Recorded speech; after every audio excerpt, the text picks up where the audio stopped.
ఈరోజు శిక్షణ వచ్చిన మీ అందరికీ నమస్కారం. రాజన్న, నువ్వు నిన్న నీ పొలంలో పత్తి కట్ట కాల్చబోతుంటే దానికి బదులు ఏం చేయొచ్చో చెప్పమన్నావు. ఇవాళ మనం ఆ ప్రత్యామ్నాయం గురించి నేర్చుకుందాం. దీనికి ఒక అద్భుతమైన పద్ధతి ఉంది, అదే waste decomposer.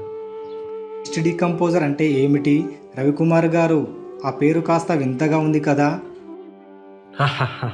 Rajanna, waste decomposer గురించి సులభంగా చెప్పాలంటే పంట అవశేషాలు త్వరగా భూమిలో కుళ్ళి కలిసేలా చేసి దానికి జీవ పెంచుతుంది. తద్వారా నేల బలం పెరిగి తర్వాత పంటకు సహజమైన పోషకాలను అందేలా దోహదపడుతుంది. ఓహో, అది మంచి విషయం కదా.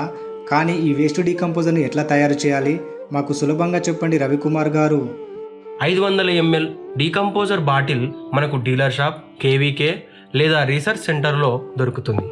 దానితో మనం చాలా పెద్ద మొత్తంలో తయారు చేసుకోవచ్చు. దాని తయారీ విధానం ఒకసారి చూద్దాం. ముందు ఒక నీడ ఉన్న చోటు ఎంచుకోండి. నేరుగా ఎండ పడకూడదు.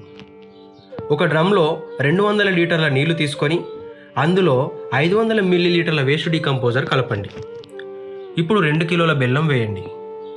ఈ బెల్లం సూక్ష్మజీవులకు ఆహారంలా పనిచేస్తుంది. అవి తొందరగా పెరుగుతాయి. ఈ మిశ్రమాన్ని 4 నుంచి 7 రోజులు అలాగే ఉంచండి. రోజు ఉదయం, సాయంత్రం 2 సార్లు కర్రతో కలపండి. 7 రోజుల తర్వాత ద్రావణం నుంచి కొంచెం దుర్వాసన వస్తే అది సిద్ధమైనట్టే. అరే, ఇంత సులభమా? బెల్లం వేస్తే సూక్ష్మజీవులు బాగా పనిచేస్తాయన్నమాట. మరి ఈ ద్రవణాన్ని పొలంలో ఎట్లా వాడాలి? బాగా అడిగావు రాజన్న. ఈ ద్రావణాన్ని పంట అవశేషాల మీద స్ప్రే చేయాలి. ఆ తర్వాత వెంటనే ప్లౌ లేదా రోటోవేటర్తో ఆ అవశేషాలను మట్టిలో కలపాలి. అప్పుడు సూక్ష్మజీవులు తొందరగా పనిచేసి అవశేషాలను కరిగించేస్తాయి. నీ నేల కూడా బలంగా, సారవంతంగా మారుతుంది. తరచూ పొలాన్ని తేమగా ఉండేలా చూసుకోవాలి. రవికుమార్ గారు, ఇది నిజంగా అద్భుతం. ఇంత సులభమైన పద్ధతితో పత్తి కట్టె కాల్చకుండా నేలకు మేలు చేయొచ్చన్నమాట. నేను ఈ సీజన్లో ఖచ్చితంగా ఈ పద్ధతిని పాటిస్తా.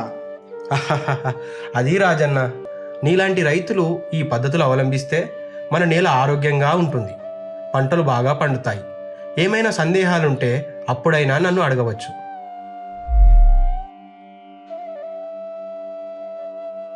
ఇప్పుడు ఎట్లా? నా భూమిలో ఇవన్నీ చెయ్యాలి కదే. నర్సయ్య, మార్పుకు సమయం పడుతుంది. దాన్ని సరిచేయడానికి ఎరువుల వాడకాన్ని తగ్గించడానికి ప్రయత్నించు. తదుపరి మారి బెటర్ కాటన్ శిక్షణలో ఎరువుల వాడకంపై వచ్చే ట్రైనింగ్లో ప్రత్యేకంగా తెలుసుకుందాం.